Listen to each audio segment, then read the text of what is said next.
The room went quiet before I even understood why. A glass paused halfway to someone's lips. A fork tapped once, then stopped. No one was looking at me anymore. They were looking at something behind me. I turned. My own face was on the screen. Not a photo. A video. Muted, but unmistakable. I felt my chest tighten, not from shock, but from recognition. This wasn't random. This wasn't a mistake. Someone had planned this. Someone had waited for this exact moment. Laughter broke out first. Not loud. Controlled. Polite. Then a voice, smooth and practiced. I think everyone deserves to know who we've invited tonight. A few people shifted in their seats. Curious. Uncomfortable. I didn't speak. I didn't defend myself. I just watched. Because something didn't fit. The timing. The confidence. The way they didn't even look at me while it played. As if they already knew how this would end. As if they were certain I had nothing to say. That's when I realized something was very wrong. I don't like gatherings. Never have. Too many conversations at once. Too many forced smiles. But this one mattered. It was at our house. My partner insisted. Just a small dinner, they said. Close people only. I agreed. I helped set the table. Cleaned the glasses twice. Checked the lighting.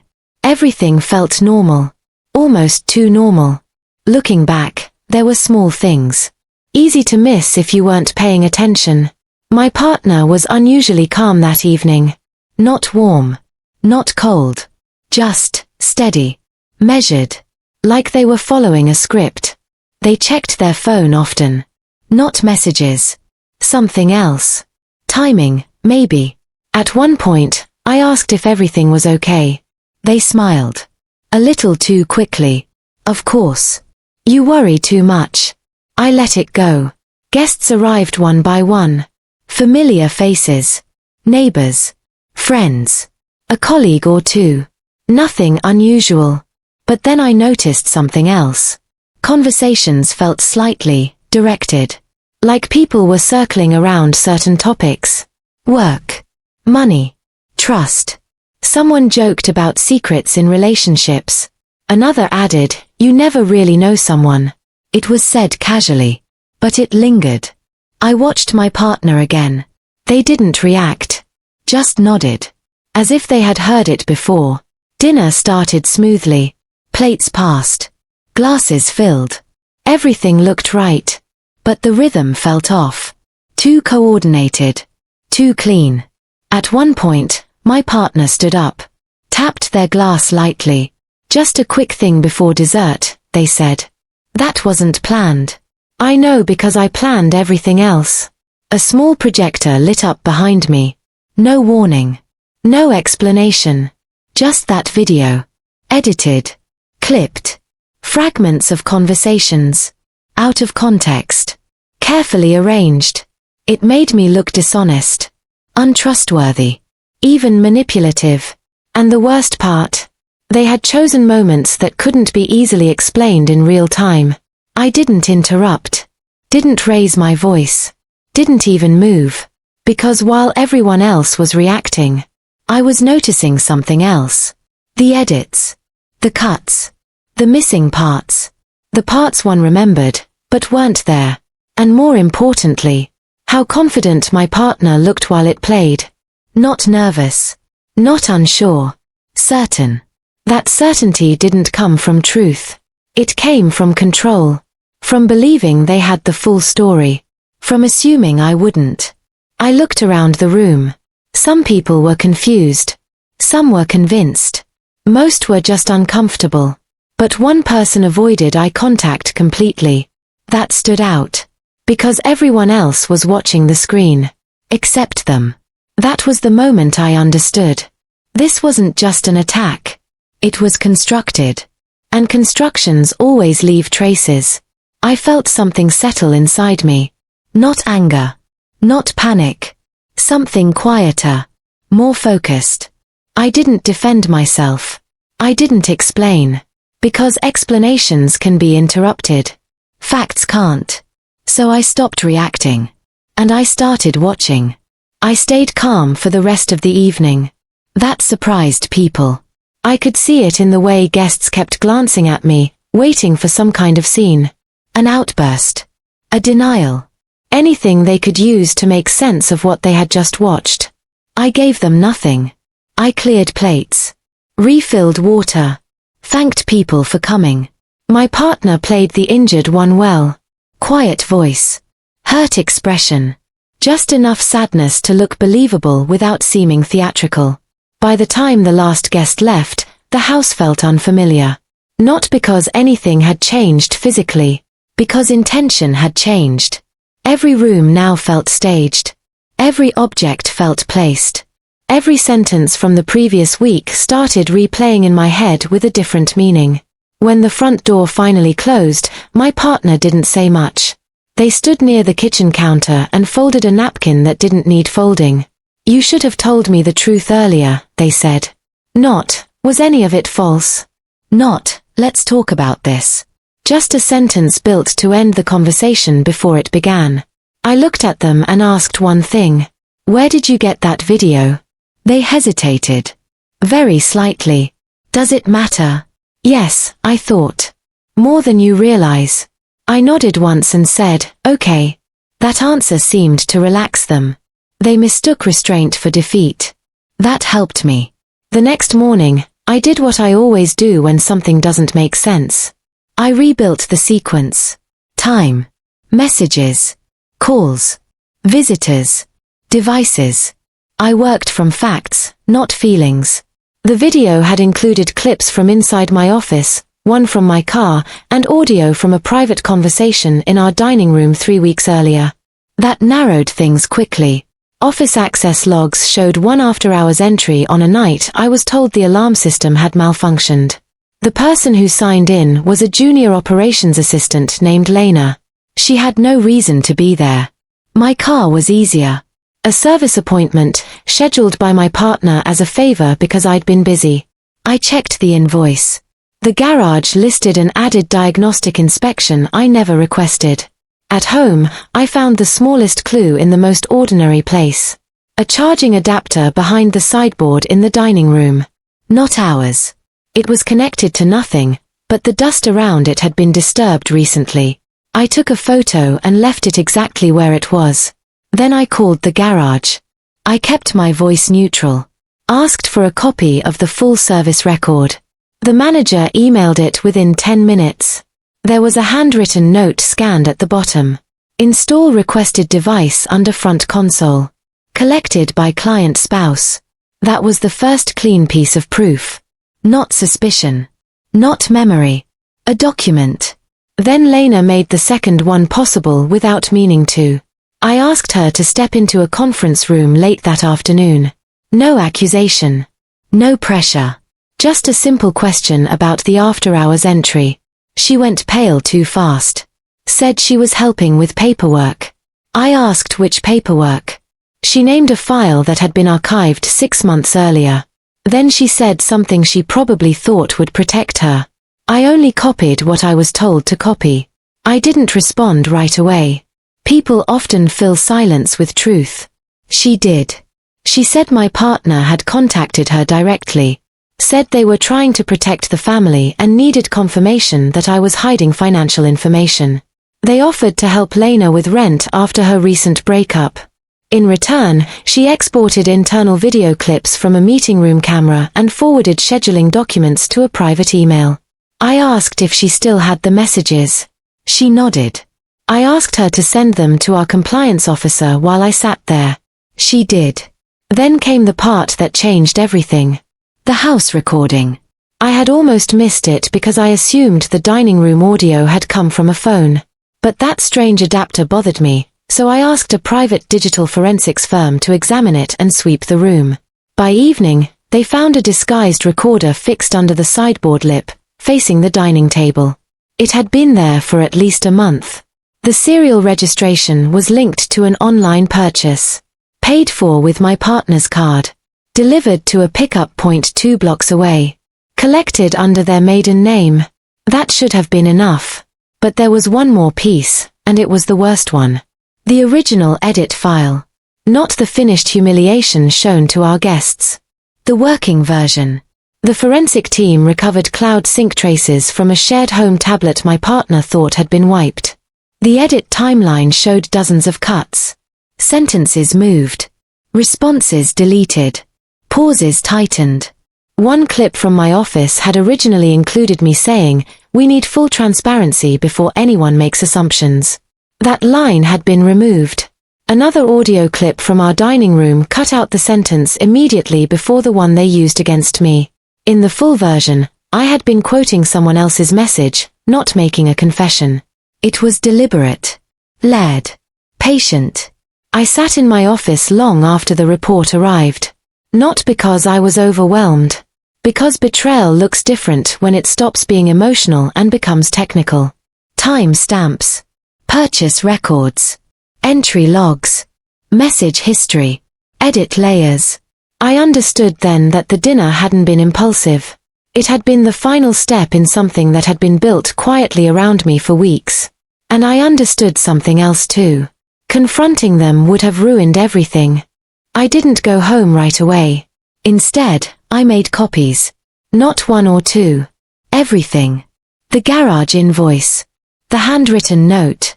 Access logs from the office. Lena's messages. The recovered edit file. The audio from the dining room.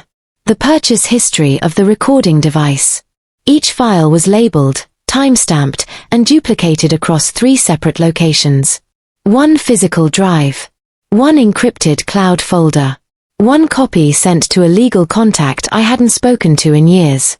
I didn't rush. Rushing creates mistakes. And mistakes create gaps. By the time I finished, the story was no longer something that could be argued. It was something that could be verified. The next step was protection. Not confrontation. Protection. I contacted a lawyer the following morning. Someone who specialized in digital evidence and domestic legal disputes. I didn't explain everything at once. I just asked a simple question. If someone stages a public character attack using manipulated recordings, what matters most? They answered without hesitation. Chain of custody. Intent. And timing. Good. I had all 3. They advised me to do nothing visible yet. No accusations. No messages that could be interpreted emotionally. No reactions that could be used against me later. Just consistency. Just documentation. I followed that. At home, everything continued as if nothing had happened. My partner behaved carefully now. Measured kindness. Soft questions. Occasional concern. It wasn't guilt. It was maintenance. They believed the hardest part was over. That the public moment had already decided the narrative. That whatever I said next would sound like damage control. That belief made them careless. They didn't check the tablet again. Didn't revisit the files. Didn't think anyone would. Lena sent a message 2 days later. Short. I didn't know what they were going to do with it. I didn't reply. Instead, I forwarded it to my lawyer. Every communication mattered now. Every word had weight. Then I reached out to someone else. Quietly. Our building's property manager. Not to accuse. Just to request a routine access review for security concerns.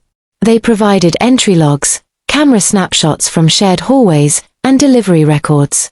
The pickup point where the recording device was collected had its own camera system. The timestamp matched.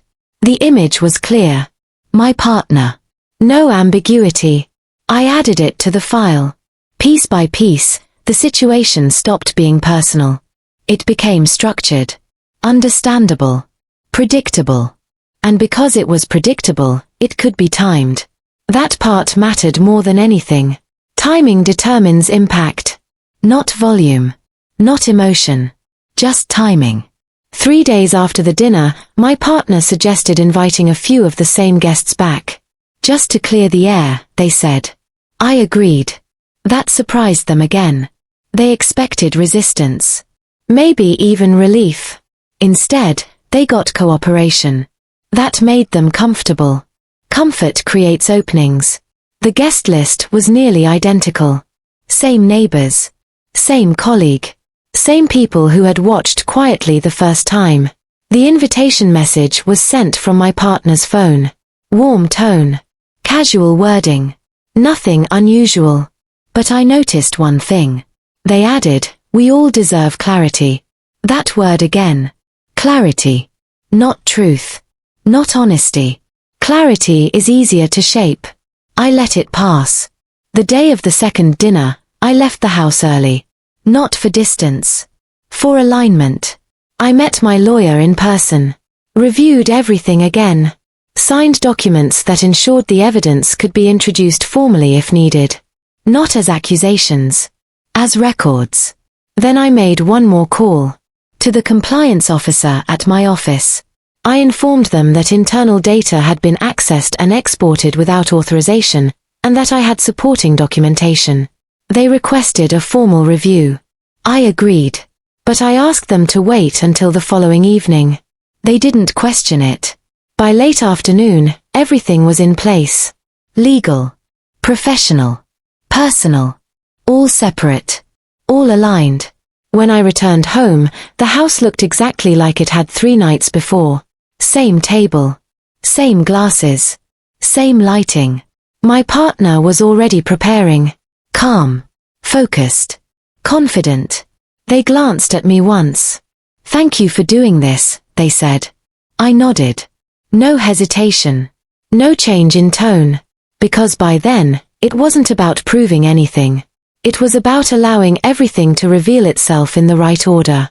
Guests began to arrive. One by one. Same greetings. Same small talk. But this time, I noticed something different. People were watching me more closely. Not out of suspicion. Out of curiosity. They wanted resolution. They wanted a version of the story they could settle on. I let them wait. Dinner started. Same rhythm. Same pacing. And then, just like before, my partner stood up. Tapped their glass. Smiled lightly. "I think we should address what happened the other night." A few people nodded. Someone leaned forward. The projector flickered on again. But this time, I didn't turn around. I stayed seated. Hands resting on the table. Because I knew exactly what was about to play. And more importantly, I knew what would follow. They thought it was just another day. It wasn't. The projector lit the wall again. Same screen. Same position. Same confidence. My partner stood beside it, hands loosely clasped, as if they were guiding something helpful. Something necessary. "This time," they said, "we'll go through it properly." The first clip appeared. The same one from before. My voice, cut mid-sentence. Pauses removed. Meaning shifted. I let it play. No reaction. No interruption. Just long enough for everyone to recognize it. Then I reached forward and placed a small remote on the table. Not mine. Connected to a second device already synced to the projector. I didn't rush. I didn't stand up. I just pressed one button. The screen went black for a second. A few people shifted. My partner frowned slightly. Then the image returned. Different file. Same setting. But unedited. The full clip. My voice continued past the cut point. "We need full transparency before anyone makes assumptions." Silence spread slowly this time. Not confusion. Recognition. The difference between the two versions was obvious. No explanation needed. I pressed the button again. Second clip. Dining room audio. The version they had used stopped right before context. Mine didn't. I'm repeating what was said in that message, not agreeing with it. A chair creaked somewhere.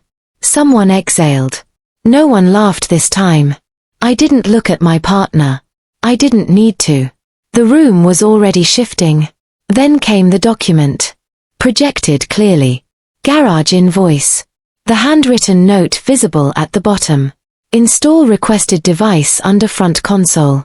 Collected by client spouse. No commentary. Just the image. Then another.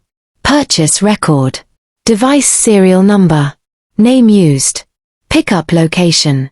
Followed by a still frame from the building camera. Clear. Undeniable. The same coat my partner was wearing now.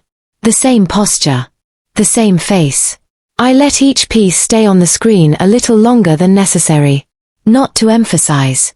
To allow people to process. Then I spoke for the first time. Calm. Even. This is the unedited material. No accusation. No raised voice. Just a statement. My partner tried to respond. This isn't. But the sentence didn't finish. Because the next piece appeared. The edit timeline. Cuts. Deletes. Rearranged sequences. It wasn't dramatic. It was technical. And that made it harder to dismiss. A few guests looked down. One of them shook their head slightly. Another stood up but didn't leave.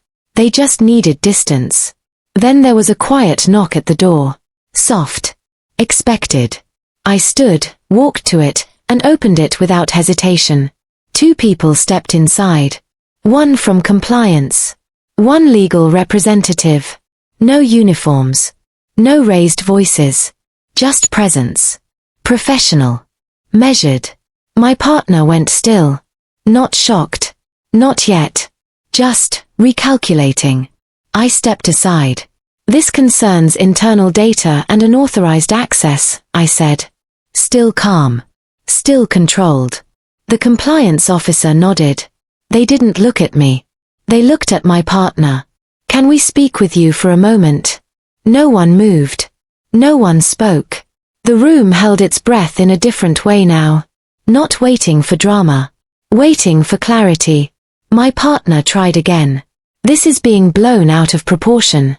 The legal representative interrupted gently. We're not here to argue. We're here to review. That was enough. The tone changed. Final. Quiet. My partner followed them into the next room. The door didn't close fully. Just enough for privacy. Not enough to hide the shift. No one returned to their seat. Some people stepped outside. Some stayed where they were. No one looked at me directly. Not out of discomfort. Out of understanding. It took less than 20 minutes. When they came back, nothing was loud. No confrontation. No scene. Just a few clear statements. There would be a formal investigation. Access privileges suspended. Further contact to follow. My partner didn't argue this time. Didn't explain. Didn't perform. They just nodded. Because at that point, there was nothing left to shape. Only outcomes. People left quietly. No small talk. No forced goodbyes. Just short nods. Measured steps. The house emptied the same way it had filled. Slowly. One by one. When the door closed behind the last guest, I stood in the same place as before. Same room. Same table. Same light. But everything felt different. Not because something had ended. Because something had been corrected. I didn't follow my partner. I didn't say anything. There was nothing left to say. I turned off the projector. Cleared one glass. Left the rest. And sat down. The house was still. No movement. No voices. No tension. Just silence. That night, everything was quiet.